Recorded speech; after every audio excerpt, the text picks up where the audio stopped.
नमस्कार दोस्तों। और शालाओं में एसएमसी के माध्यम से जो चीज़ें खरीदी जाती हैं, यानी कि एसएमसी जिन चीज़ों को साला की आकस्मिक निधि द्वारा परचेज की जाती है, तो उसका जो पेमेंट होता है उसके जो तरीके हैं बदल दिए गए हैं। तो उसमें एक महत्वपूर्ण आदेश आया राज्य शिक्षा केंद्र का 18/10/2023 का।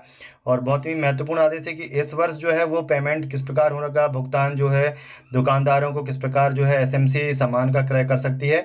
तो आप देख सकते हैं 18/10/2023 का यह आदेश है। प्रति है जिला शिक्षा अधिकारी समस्त जिले मध्य प्रदेश, प्राचार्य डाइट समस्त जिले मध्य प्रदेश, जिला परियोजना समन्वयक समस्त जिले मध्य प्रदेश। और यहाँ पर विषय आप देख सकते हैं डिजिगॉव पेमेंट पोर्टल पर यूजर क्रिएशन सिस्टम हेतु आईए एडमिन की सुविधा के संबंध में। जैसा कि विदित है कि समग्र शिक्षा अंतर्गत समस्त भुगतान डिजिगॉव पोर्टल के माध्यम से आईएएस को प्रदायित व्यय सीमा के माध्यम से कराए जा रहे हैं। वर्तमान में इनके भुगतान अप्रूवर वेरीफायर मेकर की यूजर आईडी के माध्यम से कराए जा रहे हैं। विभाग अंतर्गत प्रतिवर्ष कई शिक्षकों तथा अधिकारियों के स्थानांतरण होते हैं, जिससे संबंधित आईए के लिए अधिकृत यूजर्स को बदलकर फिर से हायरेसी बनाई जानी होती है। चूंकि विभाग अंतर्गत राज्य से शाला स्तर तक के लगभग 1 लाख आईए संचालित हैं, अतः स्थानांतरण सेवानिवृत्त अन्य के कारण से इनके यूजर्स में परिवर्तन किया जाना आवश्यक होता है। इतने अधिक यूजर्स के मैनेजमेंट हेतु राज्य, जिला एवं विकासखंड स्तर पर आईए एडमिन का रोल दिया गया है।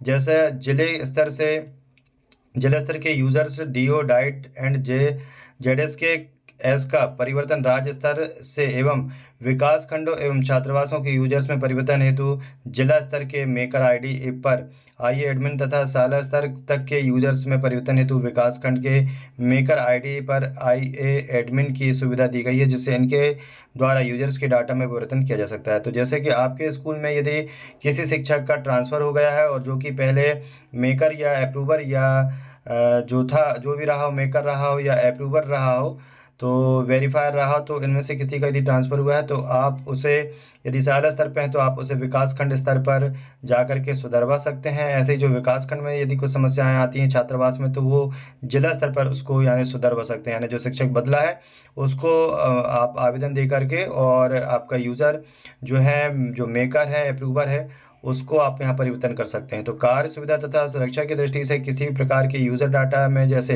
नेम हो गया, मोबाइल, ईमेल आदि के परिवर्तन का कार्य संबंधित संस्था प्रमुख के अनुमोदन पर ही कर सकेगा। तो इसके लिए जो भी संस्था को अपना मेकर, अप्रूवर, जो वेरीफायर यदि बदलवाना है तो उसके लिए उसे विधिवत आवेदन देना होगा। किसी भी यूज़र का मोबाइल, ईमेल में परिवर्तन का रिकॉर्ड आईए एडमिन मेकर द्वारा संधारित किया जाएगा तथा संस्था प्रमुख के अनुमोदन तथा अभिलेख की प्रति लगाकर ही परिवर्तन करना सुनिश्चित करें। संस्था के अप्रूवर द्वारा इसकी नस्ती पर अनुमोदन आवश्यक है। किसी भी प्रकार के अनियमित व्यय के लिए संबंधित आईए का आईए एडमिन तथा अप्रूवर व्यक्तिगत रूप से जिम्मेदार रहेंगे। अतः उक्त अनुसार निर्देशों का कड़ाई से पालन सुनिश्चित हो। नए यूजर्स को ऐड करने पर सिस्टम जनरेटेड यूज़र आईडी प्राप्त होगा। यहाँ ये स्पष्ट किया जाता है कि यह केवल नए यूजर्स के लिए है, यानी जहाँ पर ट्रांसफ़र हुए हैं या नए टीचर्स आए हैं, केवल वहाँ पर ये जो है यूजर्स परिवर्तन की बात है। बाकी जो पुराने यूजर्स हैं वो पूर्व में दर्ज हैं, वो उसी यूज़र आईडी से ही कार्य कर सकेंगे।